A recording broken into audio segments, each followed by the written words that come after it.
বিসমিল্লাহির রহমানির রহিম। প্রিয় বাংলাদেশ, উপস্থিত প্রিয় মুরব্বীবর্গ, মঞ্চে উপস্থিত জাতীয় নেতৃবৃন্দ,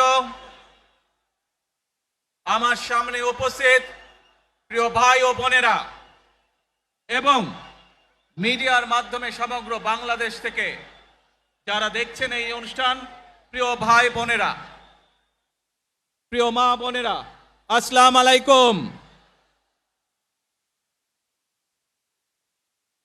প্রিয় ভাই বোনেরা, আজ প্রথমেই আমি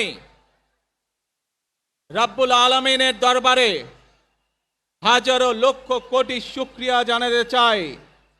রাব্বুল আলামিনের অশেষ রহমতে আজ আমি আমার প্রিয় মাতৃভূমিতে ফিরে আসতে পেরেছি আপনাদের দোয়ায়। আপনাদের মাঝে প্রিয় ভাই বোনেরা, আমাদের এই প্রিয় মাতৃভূমি 1971 সালে লাখো শহীদের রক্তের বিনিময়ে অর্জিত হয়েছিল। ঠিক একইভাবে 75-এ আবার 7ই নভেম্বর আধিপত্যবাদীদের হাত থেকে রক্ষার জন্য সেদিন সিপাহী জনতার বিপ্লবের মাধ্যমে আধিপত্যবাদের হাত থেকে দেশকে রক্ষা করা হয়েছিল। একইভাবে পরবর্তীতে 90-এ স্বৈরাচারের বিরুদ্ধে এদেশের জনগণ, এদেশের খেটে খাওয়া মানুষ তাদের গণতান্ত্রিক অধিকারকে ছিনিয়ে এনেছিল।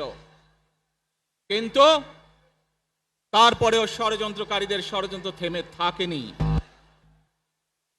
আমরা তারপর দেখেছি 2024 সালে, 71 সালে এই দেশের মানুষ যেমন স্বাধীনতা অর্জন করেছিল, 2024 সালে এদেশের ছাত্র জনতা সহ সর্বস্তরের মানুষ, কৃষক, শ্রমিক, গৃহবধূ, নারী, পুরুষ, মাদ্রাসার ছাত্র সহ দলমত নির্বিশেষে, শ্রেণী পেশা নির্বিশেষে সকল মানুষ সেদিন 2024 সালের 5ই আগস্ট এই দেশের স্বাধীনতা এবং সার্বভৌমত্বকে রক্ষা করেছিল।